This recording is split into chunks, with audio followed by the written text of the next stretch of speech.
Sim.Sam says, Daniel, you say you enjoy and get a lot out of conflict. What is the best approach to get into that mindset, you think? Because I really want to enjoy it, honestly.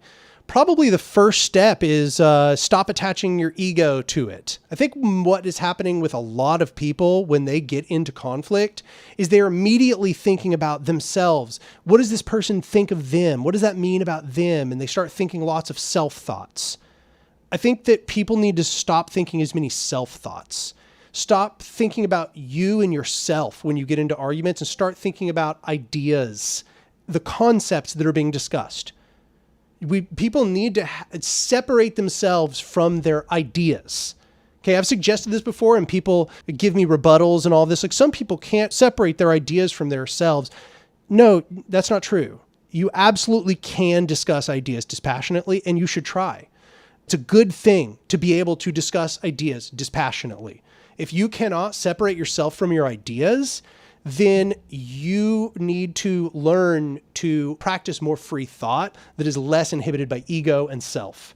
You need to start thinking about how you can disattach yourself from ideas so you can look at them objectively.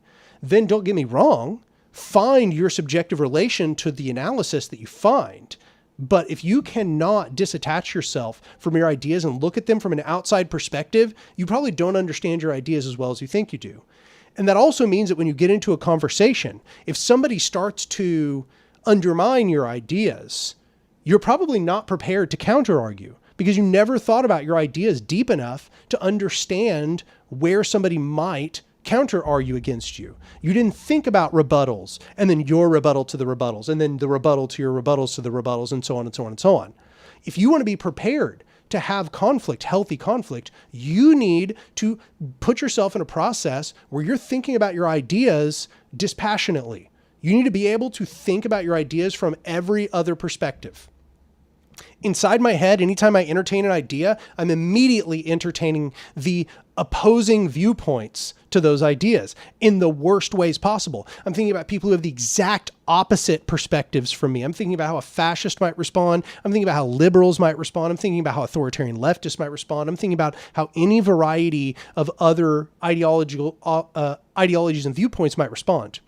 What I find is that when you have that sort of preparation beforehand and you're already in the mode of questioning your own ideas all the time, when somebody presents a viewpoint, you're not going to be nearly as intimidated. You're not going to be afraid that they're undermining your personhood. You've already done that in your own head. You've already thought your way through all of the objections. You already have rebuttals to the objections.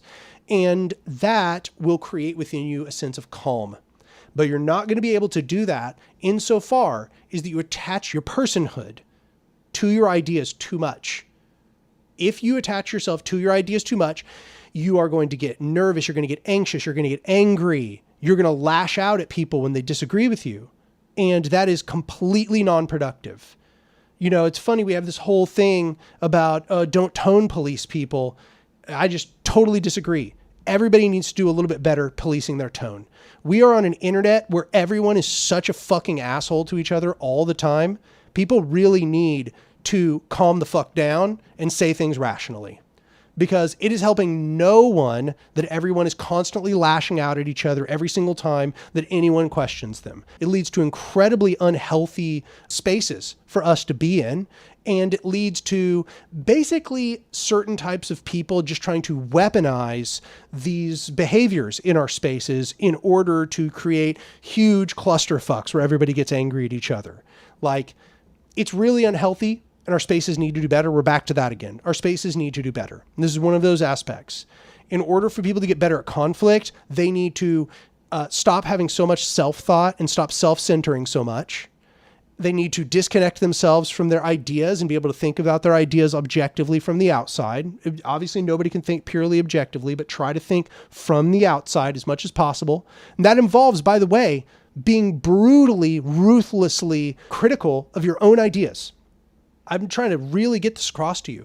When you think about the enemy viewpoint and you think about how they might respond to your questions or your contentions, you need to not stop halfway. I think a lot of people are afraid of thinking certain things and walking through those things and taking them to fruition and slowly and calmly and rationally within their head debunking the opponent's viewpoint. if you constantly keep yourself away from thinking things that make you scared, and you like, oh no, I can't think about that thing. I can't think about this horrific opponent viewpoint, because then I might, like, I don't know, it's this weird thing where you think you'll become that viewpoint if you think about it too much. Absolutely wrong. You are unprepared to deal with that viewpoint now because you haven't thought about it enough. You need to be prepared to sort of be in this mode of conflict with other viewpoints all the time. And you need to be inside of your head, critically examining your own viewpoints. And you'll find that if you're constantly in that position of thinking through the opponent's position all the way to the end and developing their counter argument as well as conceivably possible, and then developing your counter argument to their best counter argument, and then repeating this process, you will be so good at conflict. Not only will you be good at like winning a debate, okay, because that's one way that you get really good at winning a debate, but it's also going to make you so much more capable of having calm, reflective dialogue with people. I want to emphasize that part the most, okay? This is not only important in winning debates, it lets you stay calm and have deeper conversations with people instead of just freaking out, lashing out at them, insulting them, trying to get them to stop. The reason you're doing that is because you're afraid. You're afraid of what they're saying. You're afraid of not having a prepared response to them. Or, and don't get me wrong, there are certain circumstances where you're lashing out because you realize this person is like the enemy. Don't get me wrong. There are certain occasions where somebody has said something to me. We're having a calm, reflective dialogue, and they say something to me, and it fills me with a sense of anger and disgust because I realize, oh, if there were a civil war or a genocide, this person would be running concentration camps. But I want to say, even in that occasion, even though like this fire like wells up in my chest, it still serves me best to calmly tear their arguments apart. And I might say, I'm generally very well prepared for the sorts of arguments they're going to make because I've already been thinking through them. I've already thought through, oh, they could say this, but then I would respond this. Oh, they could say that, but I could respond with such and such. And if you're prepared like that, you're going to probably be able to maintain your composure a lot more when the time comes. But that requires you to practice reflection and to be able to dispassionately observe your own viewpoints and to disconnect yourself from them a little bit. If you can't, you're probably always going to have this sort of reactive sort of approach to conflict. And conflict is always going to seem like a threat to you. And you're going to have a hard time as well delineating enemies from friends who just have slightly different viewpoints from you.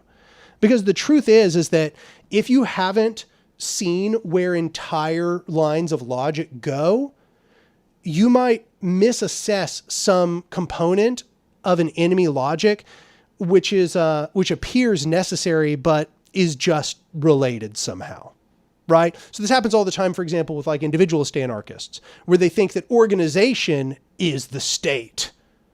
It's like, no, the state is a form of organization, but not all organizations are states, right?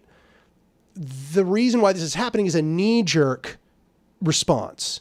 It's a lack of critical reflection. They're not thinking about, oh, what are all the kinds of organizations that could be? What are the key characteristics of the state? And they think the key characteristic of the state is just something superfluous, like that it rests over a geographical body, or that it is the place where people come together to make decisions that they will all abide by.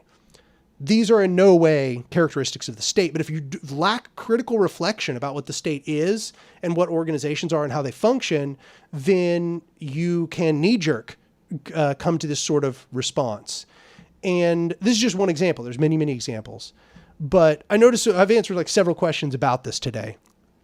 I think that this is how our spaces need to learn to engage. And a part of the reason why I think we don't do the things I'm saying is because not enough people that are in our spaces spend nearly enough time talking to normal people. Normal people, not other radicals. Don't get me wrong. I'm not saying like neglect your community. Your other radicals are valuable. They keep you sane, to be honest. Like, it's so hard to live in this world otherwise. But you need to be prepared to stay calm and just like discuss these ideas when you talk with normal people. And you're going to find normal people say so many things that, wow, that sounds like a dog whistle. And it's like, it's not. It's not. They just don't know any better. They heard it on the news, or a friend of theirs said it the other day, and they didn't really think critically about it. It's just a thing they think now. And our spaces train people to not be prepared for these moments, to instead take small transgressions or incorrect ideas, because people have incomplete and inconsistent web of ideology. Things are inconsistent. They don't think about how all the parts fit together. We hear one thing and we go, oh my God, what that is a fucked up fascist thing for you to say. You must be a fascist. It's like, no, that's the wrong way to think of it. Instead, understand that most people just have inconsistent ideologies.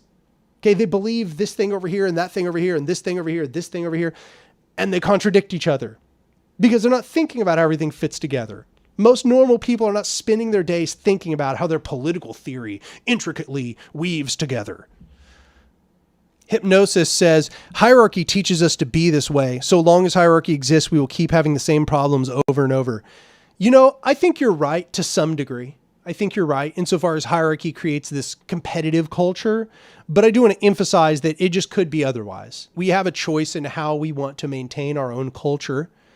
And there have historically been cultures that don't deal with it this way. For example, I look at the Zapatistas. The Zapatistas have a much more discursive culture. And that's because they are better. I think it's that if I'm just being like really broad here, and I mean this in the most Buddhist sense, we have too much ego in our culture. We have too many I thoughts. We're thinking too much about ourselves. We're very self-centering. Every dialogue, we try to center ourselves in it. We try to figure out how that's about us. That statement is about me. My ideas are being threatened there. We need to think less about ourselves, and we need to think more about the world as it is and what our part is in that world. We need to start from how is the world actually, and then where am I in that? What does that mean for me? That's where the self-thought should come from. We have too big egos. That's the best way to put it. Our egos are too big. We need to make our egos smaller and think more about things as they are. That's not easy though. Don't get me wrong. That requires hard conversations. Alex Pereira's alt says, thoughts on Machno's ideas about collective responsibility. It's like very close to what I'm talking about here, actually. I think that we do have collective responsibility. And I think that's one of the things about horizontal power structures is they demand responsibility. And that's been said by so many anarchist theorists. But I think that a lot of people are not recognizing that that responsibility starts now. That starts now. If solidarity, equality of structural power, and freedom are to be these sort of important concepts within anarchism, we have a responsibility to safeguard them. And that word solidarity is about bonds of cooperation between us. We have a responsibility to safeguard the bonds of cooperation between us. And that's pretty much what I've been laying out, is people shirking that duty, is people not paying due respect to their responsibility to maintain solidaric connections with people who are their friends and family and loved ones and fellow radicals who are they're struggling with. Solidarity is important. Atomization is bad. We should be working against atomization. And it seems like our spaces don't care at all. Seems like our spaces of every single kind are highly individualistic and practice zero collective responsibility when it comes to solidarity. They seem to basically do nothing. They would rather protect people who aren't even present a lot of the time than actually try to make good with the people that are right there in the discussion with them. Solidarity is a buzzword many times. People don't seem to take it seriously. I'm suggesting people take it seriously.